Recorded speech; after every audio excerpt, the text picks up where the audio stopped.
As far as Band-Maid songs go, this one's heavier than 2021.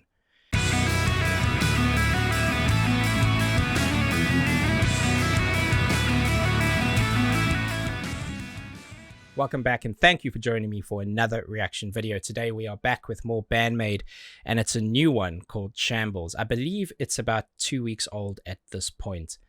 And I'm excited because, to be honest, I really need some Band-Maid energy in my life. So without further ado, let's get stuck in. Band-Maid, Shambles, official music video. Let's see what you got.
Oh my god. Okay, damn.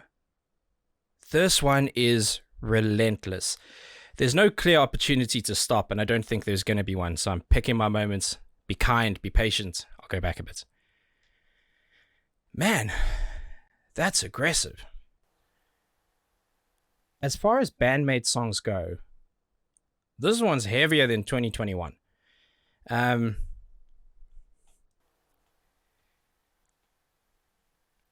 Whenever I do a reaction to Band-Maid, I spend a lot of time complimenting them on their technical ability, their playing skill. And why wouldn't I? They're remarkable. But I want to spend a bit of time shouting out the people behind the scenes, collaborators, the engineers, producers, anybody who in any way touches the recording, production, or songwriting process, because there's some very smart choices being made here. Band-Maid songs typically aren't very long. This one is, 3.5 minutes. And when you have a shorter song, you have to find unique and smart ways of creating energy shifts, elevation, growth. And right up front, there's that EQ, which kind of pushes the mids more. It pulls out some of the higher frequencies. It makes you feel like the audio room you're in isn't that big, but then when everything breaks and you can kind of get that full spectrum, it feels like it's an evolution, a much bigger space that you're in. And I think they did it again on the vocals in the verse. That's actually a theme. That's a formula they have. They kind of affect the vocals quite drastically sometimes in the verse. So when the chorus or the pre-chorus hits, man, it just seems so much more open, much bigger room. And it's a really smart, mature way of providing that growth in a limited period of time. I'm loving all of the processing. I'm loving how strong that kick sounds. I'm loving how they were able to do quite a lot of affected work, but it still sounds like you can replicate this live very easily. And they're doing a lot of shifting between kind of their standard placement of the snare and then half time in it. Again, it's this offshoot, creating a constant level of energy, but allowing you to go through motions in a very short period of time. It's only been a minute. Damn. Well, you know what's coming. Band-Maid doing Band-Maid things.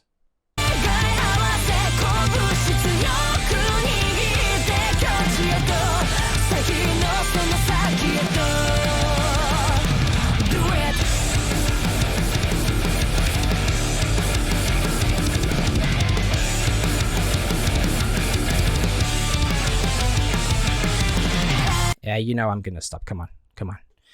Perfect place to be, as if fate aligned it for me. That bass, not only is this riff incredible, but listen very carefully. I think I've gone back enough. It's about 10 seconds. So listen to the bass line and then listen to that rumble in the background. It's unrestricted. It feels as if it's been played through an amp that can't quite contain its power, as if it's too strong for the canvas it's been painted on. Love it.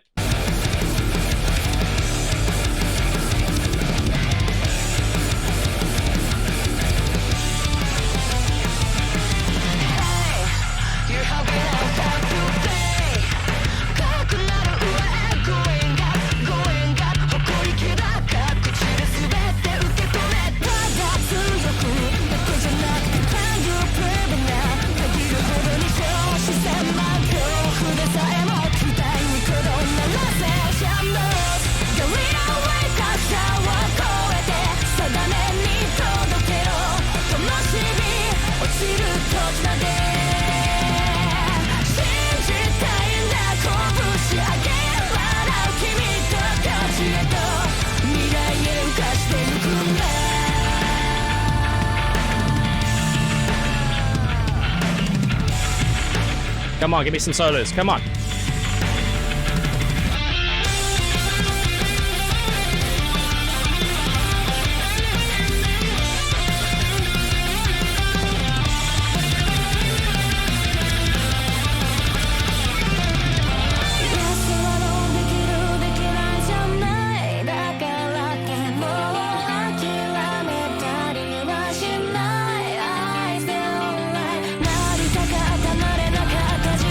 Okay, listen, I'm going to stop right there. Last one, I promise. And I'm going to let it go play through. Because if I stop on the beat just before, people are going to be like, bruh. Yeah, Genus. I'm not.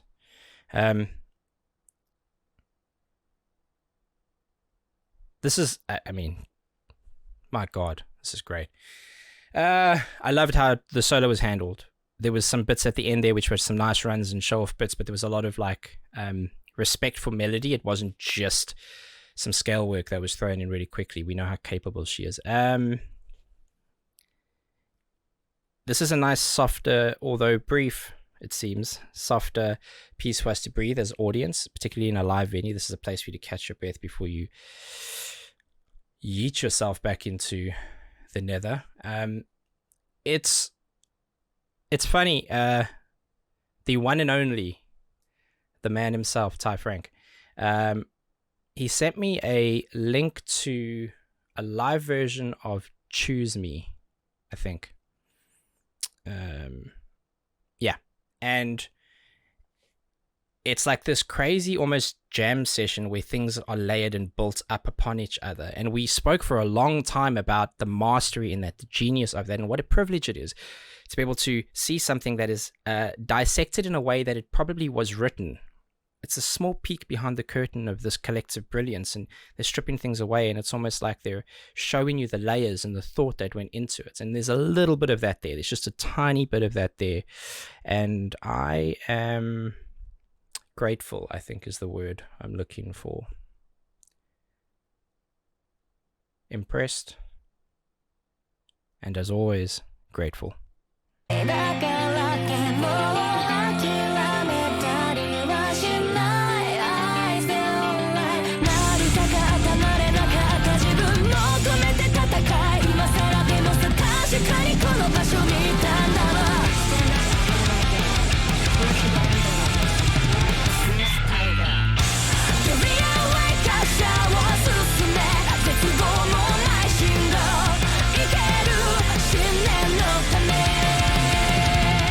Get in!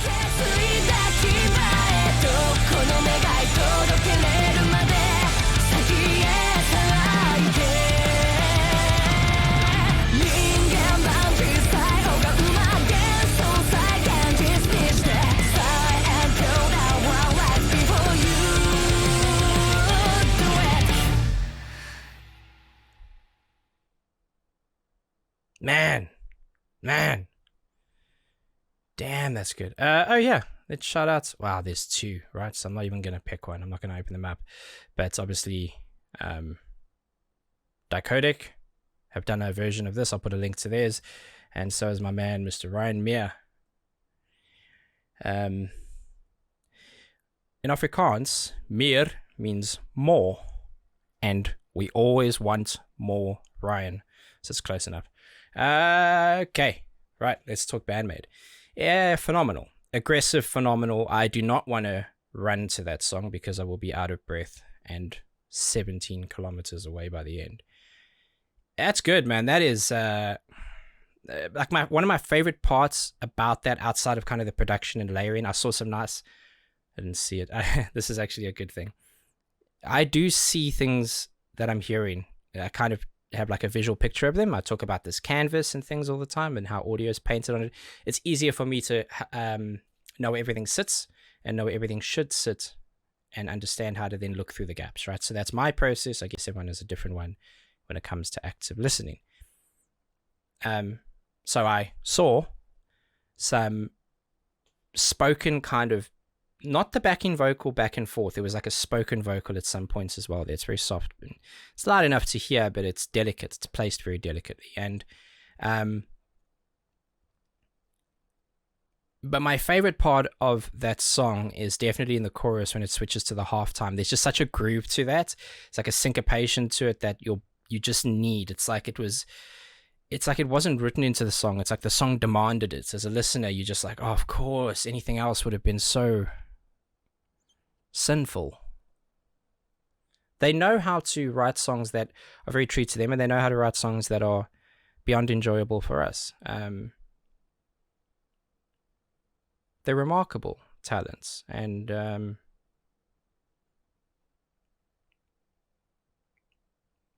there's a bunch of songs I haven't done. I don't think I've done Puzzle, right? No. That's the other one that Ty was telling me about. Yeah, I don't think I've done Puzzle yet. So that's one to look at. But there's loads of stuff, I'm sure, that I haven't seen.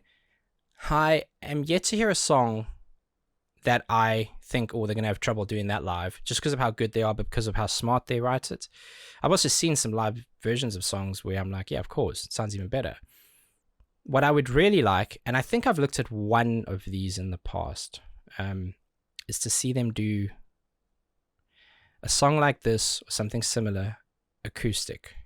I want to see their take. I've always based the potential of a band on a couple different things, a handful of things. One of them is their ability to play live, of course. Two is looking at like how much they grow from album to album. And another one of a list of probably 5 or 6 things is their interpretation of a song that is definitive and complete. So if they release a song on an album, how do they vary that for a live performance to get crowd interaction? What is their take on it if they were to do it acoustically?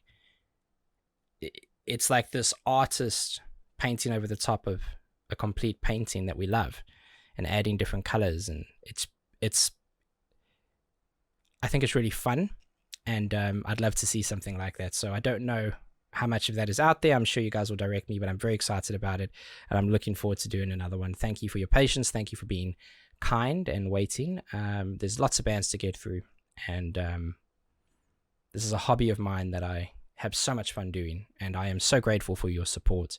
I see at this point, close to releasing this, that I'm close to the 70,000 mark, which is crazy. I mean, I never sit in a bedroom,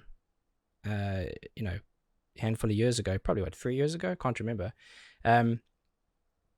just listening to music thinking I was doing it just for me, and all nervy and thinking like no one would care to watch it or trade any minutes for it, and here we are. So thank you for your support. If you watch these and you do like them, please, I encourage you to hit the subscribe button and stay subscribed so that I can grow this channel. I don't really know what it's capable of, but I know that I'm very, very happy with the community that's been cultivated, all the people that have been so kind to each other, all the people that have been open-minded above all else about music, new music, and going on this journey with me. So thank you so much. I appreciate you all.